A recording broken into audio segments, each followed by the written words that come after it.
The Appalachian Mountains are nearly 500 million years old, and the region is made up of 13 states. It's one of the most beautiful places in the world. It's an area that's rich in folklore, and the nature of the tales associated with the region can sometimes turn dark. The ancient, rugged wilderness is the kind of place where things that aren't meant to be seen can hide away in isolation. But every now and then, those things may slip through the cracks.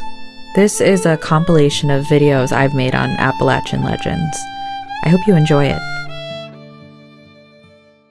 In the heart of Athens County, Ohio, a mere 10 miles from Ohio University, is a tiny town with a tragic history. Along winding back roads nestled in the Sunday Creek Valley is the small town of Millfield, Ohio. Millfield was a coal mining town, like many of the other small towns throughout Appalachia.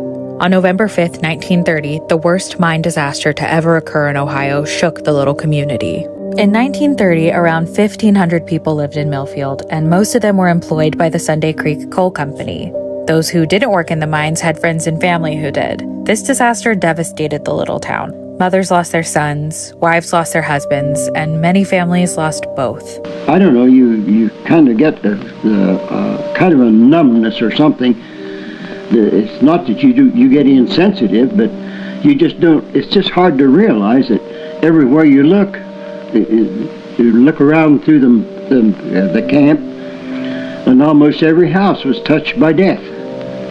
And it's just like I say, that you get kind of numb to the fact that there were so many dead people in one place like that, and that it happens that suddenly. On that bleak day in 1930, 182 miners laced up their boots and headed to work like it was any other day, but only 100 would make it home. It was a brisk autumn morning, and the breeze carried the sharp bite of the approaching winter.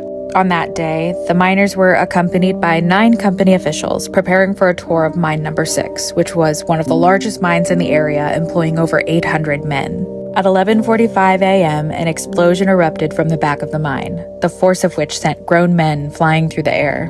Those who were closest to the blast were gone almost instantly, but for those throughout the mine who remained conscious, the clock began ticking.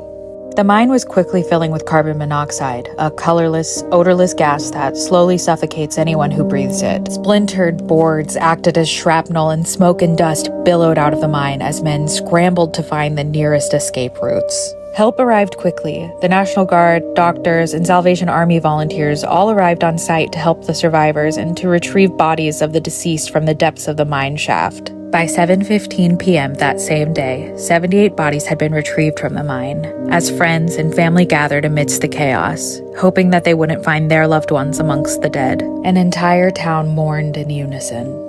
82 men in total died from the explosion, but many more were left with debilitating, lifelong injuries. Most of the men died from asphyxiation due to the carbon monoxide. The cause of the explosion was determined to be a buildup of gas, which was ignited by a spark from a fallen trolley wire. Now, legend has it that when you stand outside of the mine, sometimes you can feel the ground beneath you begin to shake, and the air fills with the cries and moans of the men who were trapped in the belly of the earth below. The imprint of this tragedy remains trapped beneath the rubble of Mine Number 6 and can be felt throughout the town of Millfield to this day. And I've got the faith that everybody else does that believes in God, that someday we will meet somewhere. Although sometime when the things that I've done and said makes me think that I might not go there. I might go the other way. But I have hopes of someday meeting all my friends and family and everybody in the big sky.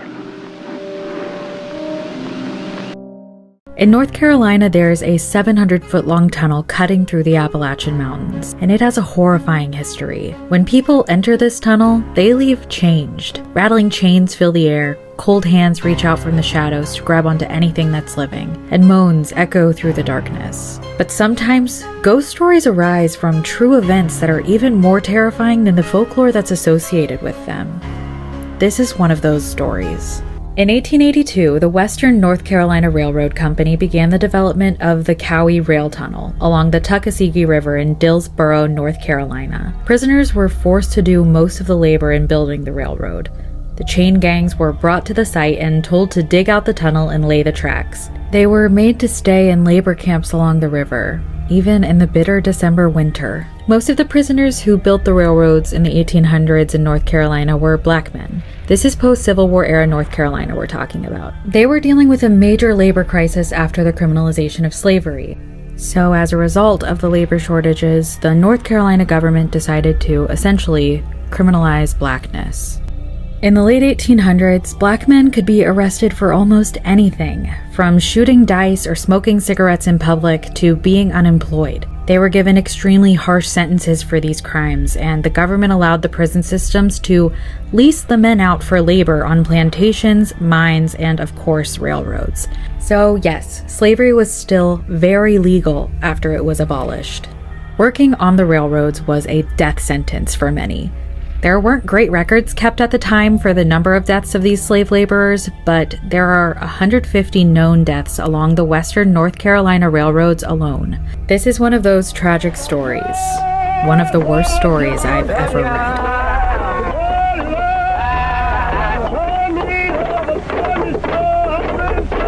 On December 30th, 1882, a boat traveling along the Tuckasegee River was transporting a group of 20 black prisoners to the camp at the Cowie Tunnel. The men aboard the boat ranged from the ages of 15 to 55 years old. It was bitter cold. The icy iron chains bit into the ankles of the men. The air was filled with the mist from their breath as they huddled together to stay warm. Some of the men noticed that the front of the boat was beginning to take on water, and they rushed to the back of the boat in a panic. As water continued to seep in through the hole in the front of the boat, the shift in weight caused the boat to capsize almost immediately. The weight of the chains dragged the men underwater, and as they panicked and thrashed in the freezing black river, their limbs became tangled. They fought to stay above the surface, but only one prisoner was able to make it to the shore. 19 men drowned on that day. The man who survived was named Anderson Drake. After he made it to the shore, he returned back into the harsh waters to help rescue one of the prison guards, Fleet Foster. But he wasn't rewarded for his bravery. Instead, he was accused of stealing the guard's wallet, and he was brutally whipped by the camp foreman. The bodies of the men who drowned were recovered from the icy depths of the Tuckasegee that same day, and they were buried in unmarked graves near the Cowie Tunnel. A marker commemorating their deaths was erected earlier this year, 143 years after the tragedy. The abhorrent conditions that these men were forced to endure in life are much scarier than any ghost story associated with their deaths. I can only hope that they are able to find peace in the afterworld.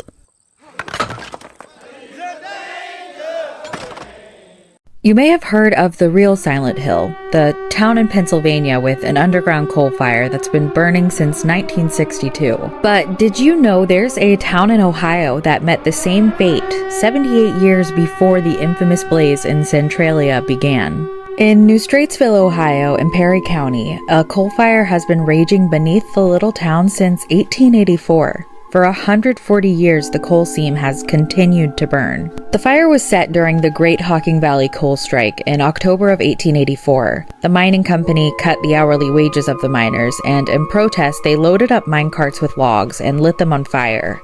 They pushed the mine cars into the mine shaft and set the entire mine ablaze. At times, the inferno reached 100 feet high, and the flames could be seen for 5 miles. The coal provided an eternal fuel source, and the fire rages on to this day. The tales of the Centralia and New Straitsville mine fires are quite similar. They were both successful Appalachian towns, with the mining industry providing financial security and consistent income. But when the mine fires began, the industry left the towns, along with many of the families who resided there. By 2020, Centralia was nearly a ghost town, with only 5 people still living there. In the same year, the population of New Straitsville was 652. There were no deaths attributed to either of the coal fires, but the hellish blaze continues spreading through the labyrinthian network of mines beneath both towns, 405 miles apart from each other. And no one knows exactly when these fires will be snuffed out. Like the legend of the courageous miners who fought against greed on that October day in 1884, the fires will continue to rage on indefinitely. In Mercer County, West Virginia, all that's left from a once thriving amusement park are the rusted remains of rides and the unsettling reminder of the dark curse that haunts the land where Lake Shawnee Amusement Park was built. In 1926, a man named Conley Trigg Snido purchased a farm where he would build Lake Shawnee Amusement Park. Conley was unaware that he was about to be the owner of the most cursed theme park ever built.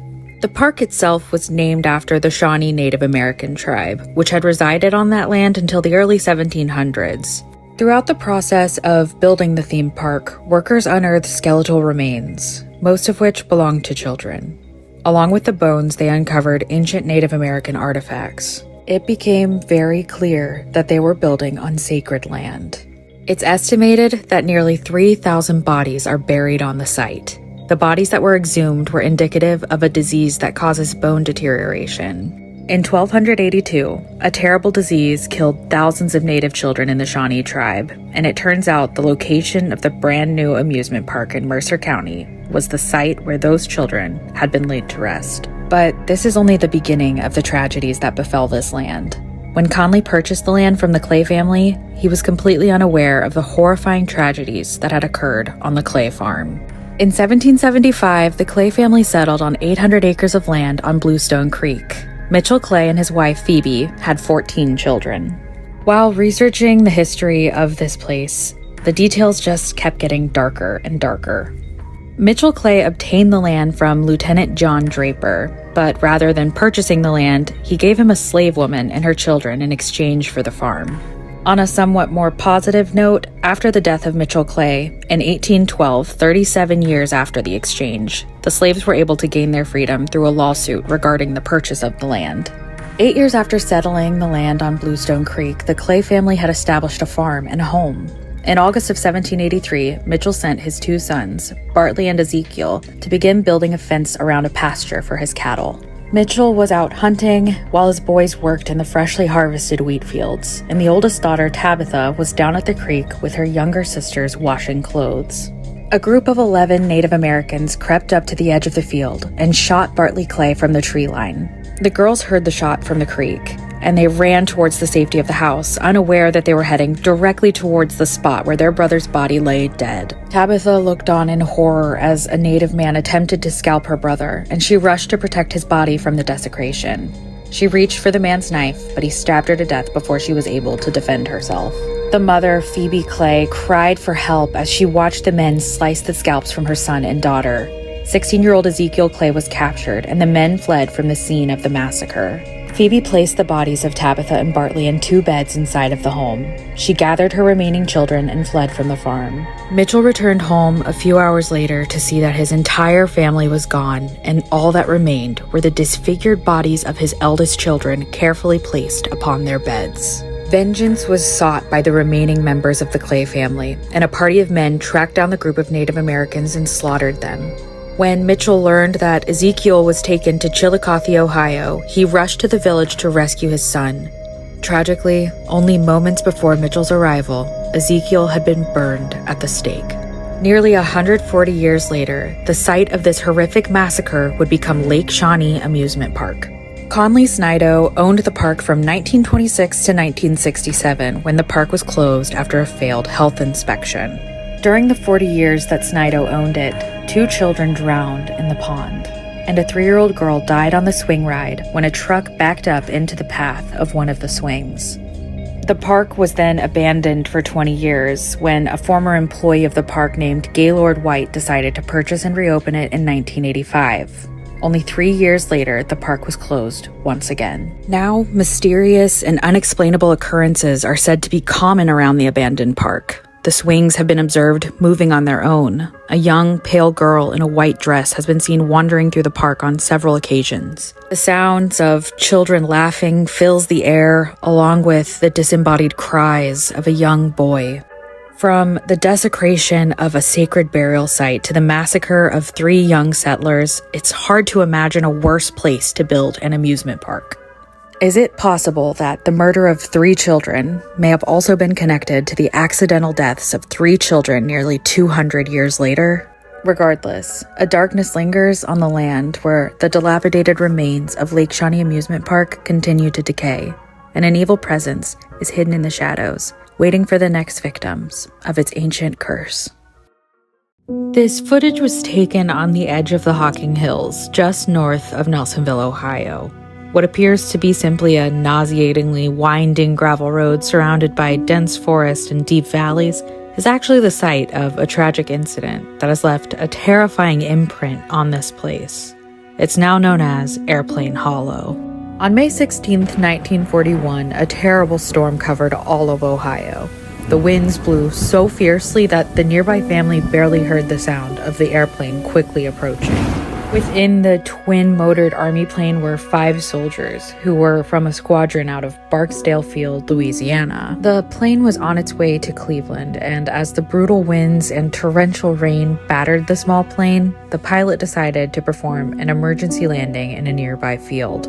Unfortunately, the pilot was unable to reach it in time, and the plane crashed into one of the steep hills outside of town, leaving a 100-foot gash along the side of the hill. All 5 of the soldiers died in the crash, and their bodies were identified the next day. The names of the 5 soldiers were William J. Wyant, James Criswell, Robert L. Brown, Robert Sonnenfeld, and Sergeant John H. Davis. Now it's said that the shadows of crooked, bent men can be seen walking along the gravel roads. It's said that whatever remains hidden in the shadows of Airplane Hollow calls things in, but never lets them out. Is it the soldiers that remain, or something far more sinister? The things that we can't see can't hurt us, right? That's what the Bell family thought. I'm going to tell you about one of the only known cases in which a ghost committed murder. In Robertson County, Tennessee, a malevolent and murderous spirit has haunted a little town for over 200 years. In the 1800s, the Bell family lived in a small rural community now known as Adams and consisted of parents John and Lucy Bell and 9 children. The paranormal activity began in 1817, and the spirit primarily targeted John and his daughter, Betsy Bell. The activity began when the family started seeing strange creatures around the property. John witnessed a dog-like animal with the head of a rabbit. He fired his gun at the creature, but it vanished. Betsy Bell was engaged to a young man named Joshua Gardner, and her entire family approved of their relationship. One day while Betsy was wandering along the property, she observed a girl dressed in green, high up in an oak tree, swinging from one of the limbs. The girl warned Betsy not to marry Joshua Gardner. The activity was beginning to grow in intensity and quickly became physical. The spirit would rip bed sheets off the children as they slept. It was mostly targeting Betsy, who was often slapped, pinched, and pushed. One morning she even woke up with her hair tied to the bedposts. A disembodied voice would often shout at Betsy to not marry Joshua Gardner. After countless attacks and disturbances, Betsy decided to call off her engagement, and the targeted attacks seemed to finally subside.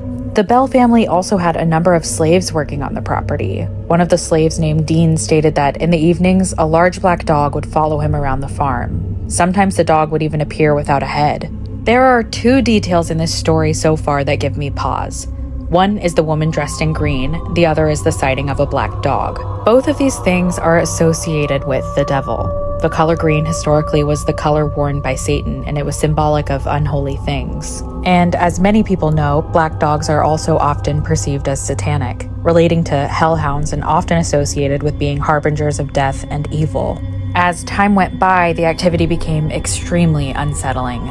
They began hearing disembodied voices through the house, accompanied by knocks, gnawing sounds, and rattling chains. They heard choking and gurgling sounds outside of their bedrooms at night, and the sounds of heavy objects being dragged across the floor.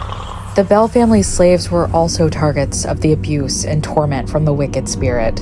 The spirit would lash out violently and prevent the slaves from entering the home. Dean, the man who was followed by the black dog, took to carrying around a witch ball for spiritual protection. As word began to spread about the horrific haunting of the Bell house, people began showing up from all over the country trying to witness the terrors that plagued the little town in Tennessee. John Bell let the visitors stay in his home and refused to accept any payment for the accommodations he provided. Hundreds of people experienced the unexplainable activity at the Bell farm. At this point, the spirit would sing and shout and punch and push people frequently. The activity had become truly extreme. Even President Andrew Jackson paid a visit after hearing the unbelievable tales. As Jackson approached the farm, his wagon became stuck, and it was completely immovable. His men pushed on the wagon and whipped the horses to no avail. Jackson exclaimed, "This is the witch!" And as the wagon began moving on its own accord, a ghostly voice filled the air, stating, "All right, General, let the wagon move on. I will see you again tonight." Later that night, a self-proclaimed witch hunter was at the Bell House with Andrew Jackson's posse, flaunting his silver bullet with which he intended to slay the witch. As the house began filling with the sound of disembodied footsteps, the spirit taunted the witch hunter, and he was struck by an immense force. He screamed in agony and stated that it felt like he was being stabbed by needles. Jackson watched as the man fled from the home in terror. The spirit called out, "How the devil did run and beg. I'll bet he won't come through here again with his old horse pistol to shoot me. I guess that's fun enough for tonight, General, and you can go to bed now. I'll come out tomorrow night and show you another rascal in this crowd." Andrew Jackson awoke the next morning and decided that it was time to return to Nashville and leave the Bell Witch behind. Nowadays, the Bell Witch Cave is a popular location for tourists to visit, though its part in the haunting was small. One day, Betsy and her friends were exploring the cave, and one of her friends became stuck in a small hole. As everyone panicked, a voice called out, "I'll get him out," and the spirit was able to free the boy and guide him back to the entrance of the cave. The activity eventually became more sinister, as the focus had turned from Betsy to John Bell, the father who became the target of the torment. His health began to rapidly decline as he began experiencing persistent twitching and convulsions. For a year, he had trouble talking and swallowing as his tongue would swell in his mouth. He became confined to his home, where the abuse became constant. The spirit would remove John's shoes when he walked, and it would scream and belittle old Jack Bell all across the farm. After a year of suffering, John Bell died on December 20th, 1820. As the doctor searched for a cause of death, the family found a vial of black liquid. John's son fed some of the liquid to one of the house cats, and the cat leapt into the air and was dead before it hit the ground.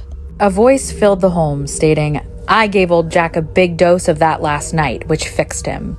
They threw the poison into the fire, and a blue flame shot up into the chimney. We don't typically hear tales of homicidal ghosts, so why was this one so angry with John? Angry enough to end his mortal life? Well, legend has it that this malicious entity was created by a woman named Kate Batts. She was a woman who had been ridiculed all her life for somewhat odd behaviors. Many people assume she practiced witchcraft or black magic. The spirit even took to being called Kate by many people who came to visit and observe the bizarre activity.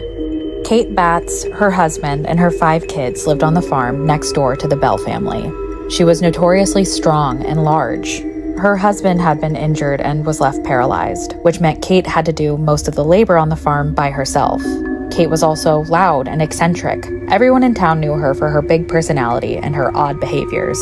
Because of this, people quickly leapt to the conclusion that she was probably a witch. John Bell and Kate Batts did not have a great relationship. They would often argue, and there's a story about an outburst in a church in which Kate swore to curse the Bell family. But there isn't actually much evidence that Kate had anything to do with the creepy activity on the Bell farm. But everyone loves to point fingers and cry witch at the eclectic woman in town. Another theory about the origins of the Bell Witch is one that I find much more fascinating, although quite upsetting and sad. Trigger warning here for a child essay. This story is about to get somehow even darker. Years after the initial haunting, scientists wanted to get to the bottom of the Bell Witch mystery. One of the first places they started was with the poisoning and murder of John Bell. It's now assumed that the black liquid in the vial was arsenic. Arsenic was commonly found on farms during the 1800s for killing rodents. It also creates a blue flame when it's burnt and can cause symptoms of twitching and convulsion when consumed. It is highly toxic to humans, and long-term exposure in small doses can make someone extremely sick, similar to what John experienced in the year leading up to his death. There's a theory that Betsy was actually suffering from horrible abuse from her father when she was younger. John Bell married his wife when she was only 12 years old and he was 32, which only adds to the idea that this is something he'd be capable of doing. And Betsy was also 12 years old when the activity started. If that is the case, the Bell Witch was manifested as a cry for help from a young girl who was suffering from abuse from her own father. It isn't the only case of a poltergeist appearing as a result of childhood trauma. Either way, The bizarre stories have been passed along through generations, and the experiences that so many people have had are hard to dispute. Nowadays, it's common knowledge that the dark presence still lurks on the property where the Bell family used to live, hiding out in the dark shadows of the Bell Witch Cave, waiting to continue tormenting those who dare to seek it. An unexplainable paranormal phenomenon has been occurring in the Appalachian Mountains since 1910. And recently, it was caught on camera. People much brighter than me have looked at them and tried to figure out what they are. What is it? It's been on the X-Files. They're one of the great unsolved mysteries, and they're right here. The light just appeared here above the ridge. They were literally coming over the trees and right across the top of the car. The mystery of the Brown Mountain Lights. Brown Mountain Lights are there. There's no doubt in my mind. On the next Life in the Carolinas. Near Brown Mountain in North Carolina, stories of seeing unexplainable balls of light have been shared since at least 1910. There's even some evidence that Native Americans saw the lights around the mountain several hundred years ago. The balls of light have been described as being viewed from up close or from a distance. They appear as glowing orbs floating through the sky. They move fast or slow. Experiences with the lights vary, but the common thread for all the stories is that the source of the lights is nowhere to be found. The first modern recorded story of the balls of light was from the Charlotte Daily Observer, who interviewed a resident of the nearby town. The story was published in 1913, and the resident described a ball of light floating just above the horizon in the evening around 7:30 p.m. People began traveling to the town to see the famous Brown Mountain Lights, and researchers quickly worked at debunking the bizarre phenomena.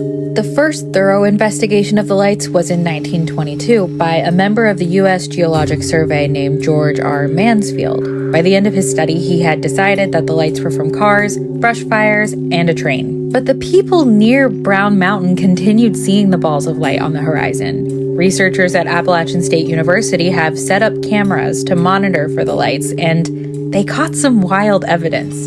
This is the footage they captured of the lights. While some researchers believed they debunked the lights, others continued to pursue the truth about the source of this bizarre occurrence. The stories of the lights have been passed down through generations, and I believe personally that people can decipher the difference between a car light and a ghostly anomalous orb floating overhead. What do you think? What are the Brown Mountain Lights?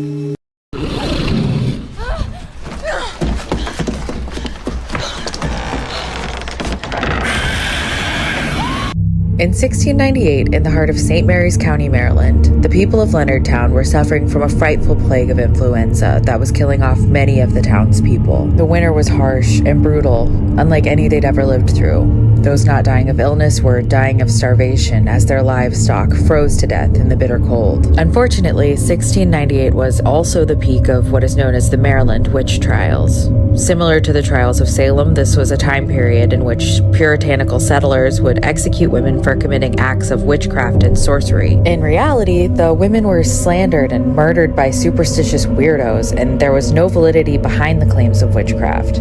These were innocent women that were often killed merely because someone made an accusation about them that was simply unfounded. So during this historic winter in 1698, the townspeople needed someone to blame for their bad luck, and that was a woman who lived on the outskirts of town named Moll Dyer. Moll was a bit of a recluse. She lived in a ramshackle home, and when she was seen out and about, she was usually roaming the woods, collecting plants, and keeping to herself. This was enough evidence for the angry townspeople, who decided to take justice into their own hands. They gathered a mob and some torches and stormed Moll's little hut. They set it on fire, and as the flames swallowed up her home, Moll barely managed to escape, and she bolted past the angry horde. She ran deep into the woods until her legs gave out beneath her. She was found a few days later, frozen solid, with one hand pressed to a rock and her other hand stretched up towards the sky. Many people believe that she was reaching up to the moon, asking for a curse to be placed upon the village for generations. Moll had left a handprint embedded on the rock, and it remains to this day at Tudor Hall in Maryland. Legend has it that those who touch the rock suffer from terrible luck. Visions of shadow people, will-o-wisps, and ghost dogs are spotted on Moll Dyer Road. Over 100 miles away in Black Hills Forest, where the Blair Witch Project was filmed, the woods are said to be haunted by malevolent spirits. In 1886, a young girl named Robin went into the woods. She was approached by a woman who invited her to her little cottage. As they made their way through the forest, Robin noticed that the woman's feet never touched the ground. When they arrived at the cottage, the woman told Robin to wait in the basement. She waited a few hours before she decided to escape through a window and run back to the village. A search party had been sent out to find her, but they never returned. They were found days later, nude, tied together, disemboweled with strange sigils carved into their body. The men who found them ran back to the town for more help, but as they returned, the bodies were gone. Moll Dyer may have inspired the tales of the Blair Witch Project, but she was a real woman. Records of her are few and far between, but she honestly didn't even seem like she was very eccentric. Fear is a powerful thing, and it spreads like a blight. When fear becomes the prevailing emotion, it overtakes logic and rational thought, leading to devastating consequences. Don't let the blight of fear consume you. Live the way that Moll Dyer did. Bravely venture into the darkness of night. Turn your face to the brightness of the moon and away from the shadows, and reach for the things that bring you hope and light. There's something fairly significant happening in the paranormal world, and I haven't heard anyone talk about it. The most haunted nightclub in the world is being demolished. That's right, Bobby Mackey's demonic music hall is scheduled to be torn down by the end of this summer. If you aren't familiar with Bobby Mackey's, I'll give you a quick rundown. Bobby Mackey's is a building that's been around for over 100 years in Wilder, Kentucky, but it wasn't always a nightclub. Originally, it was a slaughterhouse, but the gore doesn't end there. Not by a long shot. From the first time Bobby and his pregnant wife, Janet, walked through the bar, they began having bizarre, unexplainable experiences. Janet seemed to be the target for this paranormal activity. One day, she heard a woman's voice coming up from a drain in one of the sinks, and as she stopped to listen, she watched blood begin to bubble up through the drain. As she tried to yell for help, something grabbed her head and pushed her towards it, trying to force her into the thick, dark liquid that was quickly filling the sink. It was only when the handyman Carl Lawson arrived to help her that she was able to break away from the spirit's grasp. But sadly, the attacks on Janet only got worse. One day, she was pushed down the stairs by an invisible force. This caused her to go into labor, and she gave birth at only 5 months pregnant to a baby girl that only weighed 1 pound and 5 ounces. Luckily, her daughter survived the premature birth, but before being rushed to the hospital, Janet told Carl about what had happened, and she let him know that from the floor where she landed, she saw a man glaring down at her from the top of the stairs where she was pushed. Bobby Mackey was highly skeptical, and when Carl and Janet talked to him about their experiences, he'd brush them off and tell them to keep quiet because ghosts were bad for business, and he desperately wanted his country music hall to be successful so he could provide for his family. Are you buying this? Are you buying this? No. First of all, I don't believe in ghosts at all. It gets even stranger, though. One day, Carl found a journal in the floorboards that belonged to a woman who wrote about her tragic fate. Back in the 1950s, there was a young woman named Johanna who was the daughter of the nightclub owner. She had taken her own life after discovering that her own father had killed the man she loved. She was 5 months pregnant at the time of her untimely departure. But the tragedy goes back even further. In 1896, the headless body of 22-year-old Pearl Bryan was found in a field. Pearl had died at the hands of her boyfriend Scott Jackson and his friend Alonzo Walling. Her head had been removed to prevent law enforcement from identifying the body, and it was never found. However, even without her head, they were able to determine that the body was Pearl's. Jackson and Walling had murdered Pearl during a botched abortion attempt, and she was also 5 months pregnant at the time of her death. Her head was never found, but people speculate that it was dumped in the well at the bottom of the slaughterhouse. Jackson and Walling were hanged for their unforgivable crimes. The well was built for the slaughterhouse as a way to dispose of the byproducts of meat processing. It was dubbed the portal to hell by the handyman Carl, who had moved into an apartment at Bobby Mackey's. He went down to the basement one night when a storm had caused the power to go out. As he searched for the breaker box, he noticed a door on the floor, and when he lifted it, he found a deep, black chasm. He suddenly realized he was no longer alone, and as he turned around, 2 men stood glaring at him. He ran back up the stairs, terrified by what he'd experienced. He swore that on that day, something evil had escaped from that old well. There are so many layers to the haunting of Bobby Mackey's, and I'm barely scratching the surface. It's always a little disappointing to hear of historic and creepy places being demolished, but from what I've gathered, they intend to keep the portal to hell and rebuild a new nightclub where the old one stood. But you might ask, What will happen to all the misplaced souls that inhabit the music hall? Well, I fear we'll soon find out. In my research about the Mothman, I made an eerie and unsettling connection. One of the recurring symptoms that accompany Mothman sightings is the feeling of indescribable fear and dread, confusion mixed with the feeling of grappling with the reality of the impossible creature. It reminded me of the uncanny valley effect, which made me wonder, what exactly is the Mothman? Mothman was sighted by over 100 people in the Ohio Valley between November 16, 1966 to December 15, 1967, primarily near Point Pleasant, West Virginia.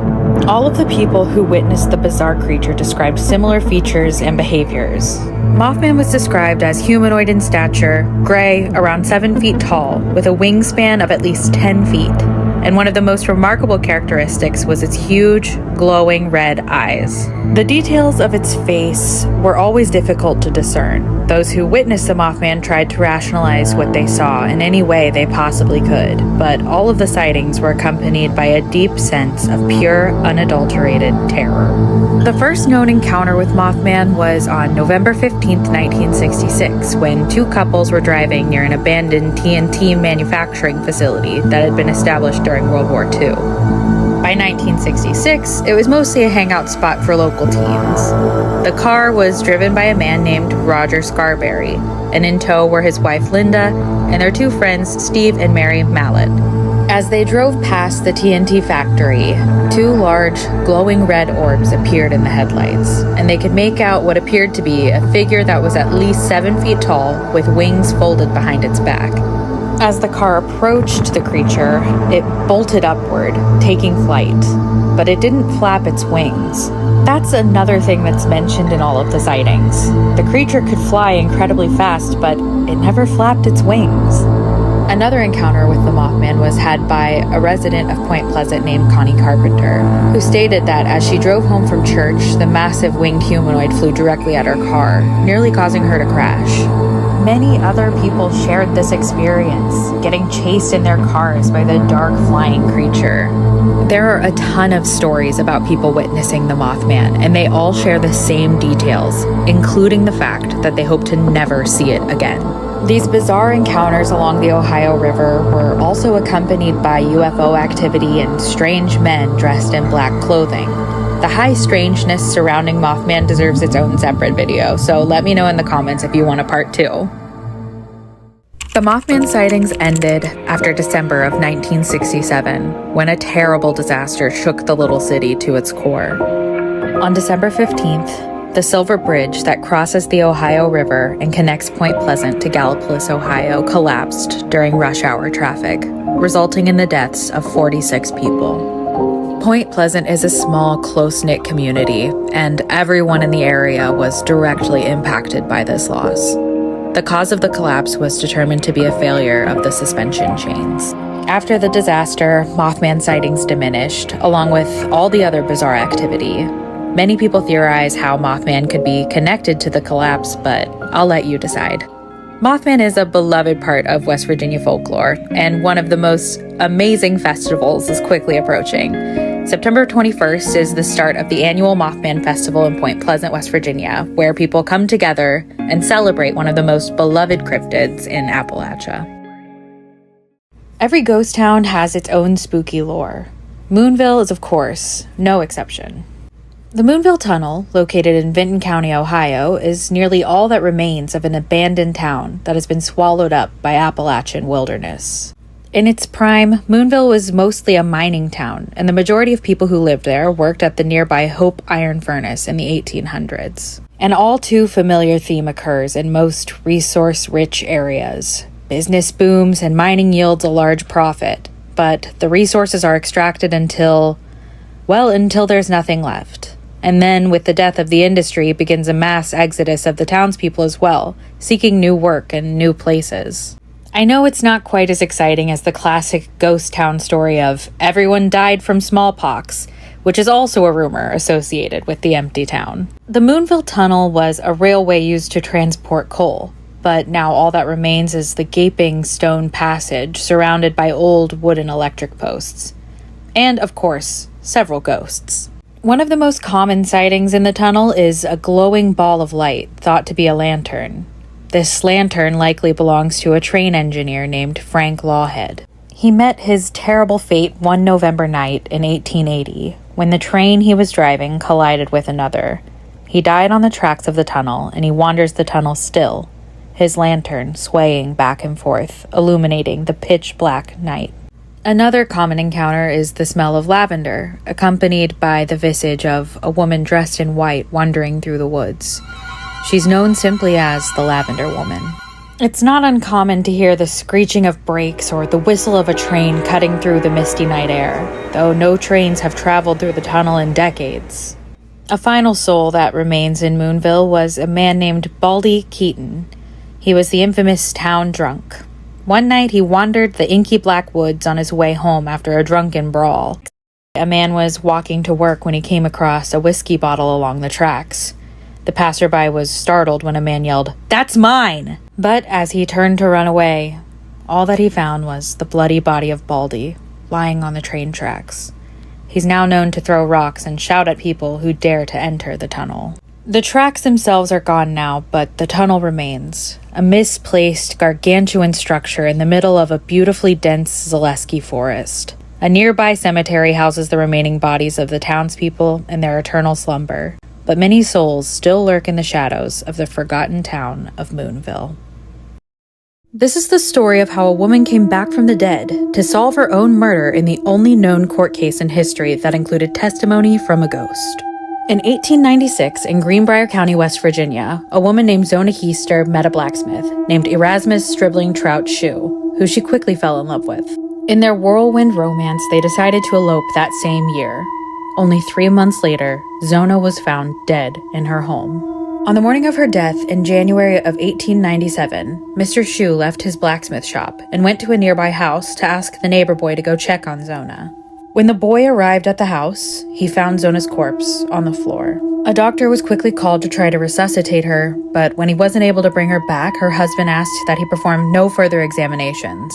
In a fit of hysterics, Mr. Shoe began preparing Zona for her burial, dressing her in the same high-necked burgundy dress she'd worn at their wedding, along with thick layers of veils to cover her face and neck. Mr. Shoe claimed she died of a heart attack, but the official cause of her death was listed as childbirth. However, she'd never told anyone that she was pregnant. Not long after the burial of her daughter, Mary Heaster was visited by the restless ghost of Zona. She appeared before her mother and told her about how she'd really died. Mary had stated, "It was no dream. She came back and told me that he was mad that she didn't have any meat cooked for supper, but the second night, she told me that her neck was squeezed off at the first joint." On the third night that Zona visited, she even turned her head completely around to prove to her mother what her husband had done to her. Mary demanded the exhumation of her daughter's body, and after the prosecutor had heard about Mr. Shoe's strange behavior with the doctor, he agreed. Upon examination, the doctor reported that, quote, "The discovery was made that the neck was broken and the windpipe mashed. On the throat were the marks of fingers indicating that she had been choked. The neck was dislocated between the first and second vertebrae. The ligaments were torn and ruptured. The windpipe had been crushed at a point in front of the neck." Shoe was quickly arrested. During the murder trial, it was revealed that Shoe had had 2 wives prior to Zona. The first wife had filed for divorce, claiming that he was abusive to her. The second wife had died less than a year after they had married, after Shoe claimed he accidentally dropped a brick on her head. He was found guilty of the murder of Zona Heaster Shoe on July 11th, 1897. Edward Erasmus Shoe lived out the rest of his days in the West Virginia State Penitentiary, a location which may require its own video at some point. He died on March 13th, 1900 of an unknown illness. His body was buried in an unmarked grave. A historical marker was erected in honor of Zona Shoe near the cemetery where she was laid to rest, stating, "Interred in nearby cemetery is Zona Heaster Shoe. Her death in 1897 was presumed natural until her spirit appeared to her mother to describe how she was killed by her husband, Edward. Autopsy on the exhumed body verified the apparition's account. Edward, found guilty of murder, was sentenced to the state prison, only known case in which testimony from a ghost helped convict a murderer."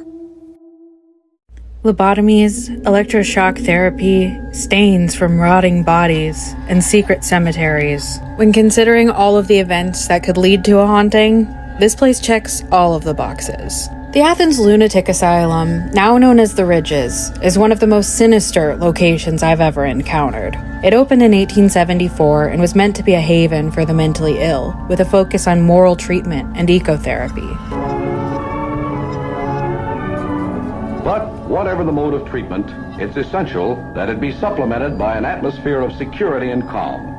The patients would tend to vegetable gardens and livestock, and the intention was to give them meaningful tasks to do around the facility. However, as time passed, overcrowding and the spread of infectious diseases led to malpractice and the horrific mistreatment of patients. The Ridges is a set of stoic, Victorian-style structures sprawling over steep hills and looming over Athens, Ohio. The first patient admitted to the asylum was a 14-year-old girl who suffered from epilepsy. Her parents brought her to the hospital with concerns that she was possessed by a demon, which was not an uncommon misinterpretation of epilepsy at the time, as we saw in the case of Annalise Michel. Apparitions have been spotted in the dormitories, and the sound of rattling chains can be heard throughout the buildings. The sound of footsteps are heard, doors open and close on their own, and shadow people lurk through the halls. One of the most common sightings is a tall man with a long black coat creeping through the men's ward. Reasons for hospitalization at the asylum varied greatly, ranging from alcohol addiction to homosexuality. Men and women were treated in separate wings of the Athens Lunatic Asylum, and the three leading causes of hospitalizations for female patients were postpartum depression, menopause, and menstrual derangements. Essentially, women could be sent away to the lunatic asylum for anything, including quote-unquote extreme jealousy or reading too many books. By the 1950s, the treatments being used in the asylum were nothing short of barbaric. Chains hung from the walls to restrain patients for hours at a time. Electroshock therapy was often used, which was the practice of applying electricity directly to the brain to induce seizures in patients. When used unethically, this could lead to confusion, amnesia, heart complications, and even death. In a practice called hydrotherapy, patients were kept in warm baths around 97 degrees Fahrenheit for several days at a time as a treatment for insomnia, and patients were kept in cold baths as low as 48 degrees Fahrenheit to treat manic depressive psychosis. But possibly the most unsettling treatment of all was the use of lobotomies to treat mental illnesses. This was a procedure for inflicting brain damage on patients by inserting an ice pick into the eye socket and removing a portion of the brain. This would cause mental impairment, brain infections, apathy, and sometimes death. And speaking of death, there was a lot of it. There are 3 cemeteries on the property filled with old, weathered gravestones. Of the 1,930 people buried at the Ridges, 1,659 of the stones are marked by only a number, with no acknowledgement of who the patient was at all. That's 1,659 people with lives and families, and their only epitaph being the number that was assigned to their corpse. One of the most unsettling stories of the Athens Lunatic Asylum is the tale of what happened to a patient named Margaret Schilling. On December 2nd, 1978, Margaret went missing.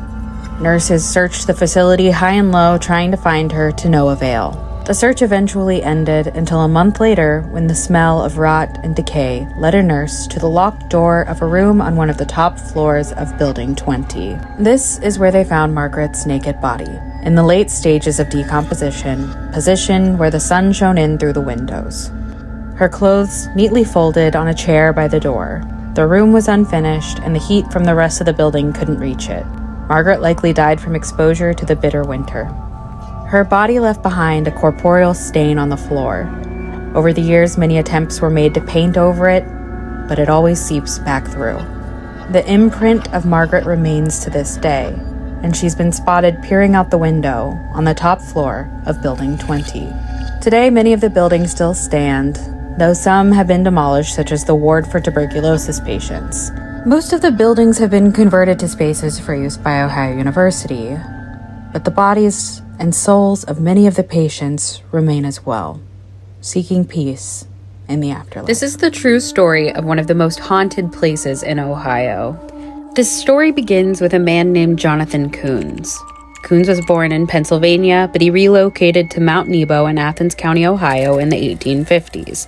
It was there where he met his wife, Abigail, who he had 9 children with. Coons was a devout atheist, and he was highly skeptical of spiritualism, which was gaining popularity in the mid-1800s. He set out to disprove mediums and psychics until a local medium informed him that he was an extremely powerful psychic himself, and that his children all bore the same gift. Coons began having his own communication with the spirits, who expressed that they wanted him to build a spirit room where he could hold seances and communicate more easily. The requirements for the room were very specific. It was to be 12 by 14 feet, have only 3 windows, and have a 7-foot-high ceiling. They wanted instruments like drums, fiddles, guitars, and accordions. Coons followed through with the requests and stocked the room specifically how the spirits wanted. It was then that they began holding seances for the public. People traveled from all over the country to witness with their own eyes the incredible communication that the Coons family was able to conjure up on Mount Nebo, and all these sessions were free to the public. There are many first-hand accounts of how the seances typically went. A crowd of 20 to 30 people would funnel into a dark, small room. As everyone was seated, the lights would dim, and the pounding of a drum would signal the start of the session. Instruments would begin playing on their own, and they'd float around the room above the heads of the audience members. Unearthly singing in different languages would accompany these instruments. It would begin very softly, as if from far away, but the voices would grow louder and louder until the music was deafening, filling the tiny dark room with such boisterous noise that it could be heard for miles. People who attended said that the music was both beautiful and haunting. After the concert would end, voices would manifest, claiming to be ancient angels, and they said that they belonged to a race called Adam. John King was said to be the loudest of these specters, and his voice would sound from a tin horn as the spirit led the seances. Hands would manifest out of thin air and reach out and touch those who attended the sessions. People would hear voices whispering in their ears. Sometimes, anonymous attendees would have their names called out from the dark. Multiple witnesses attested to observing a ghostly hand scrawling on a piece of paper so quickly that it became a blur, and it was able to fill the page completely within minutes. Some of the writings by these spirits have been recorded in a book called A Book for Skeptics. The encounters that the visitors had at these sessions were truly transformative. The efforts that many went to just to reach the Coons farmhouse were tremendous, traveling miles on foot through steep hills all the way to the top of one of the highest peaks in Athens. Around 1958, the Coons were run out of town by their neighbors, in a very torch and pitchfork sort of fashion. The spirit room was burned down, and their farm was destroyed, so the Coons left Athens County and decided to share their spiritual practices elsewhere.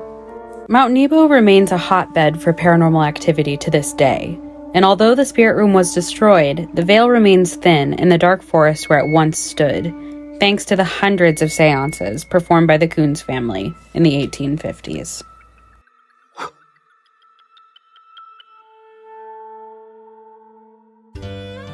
Appalachia is a beautiful place with millions of years of history. It's the place that I'm proud to call home. If you enjoyed these videos, give me a follow. Thanks so much for watching.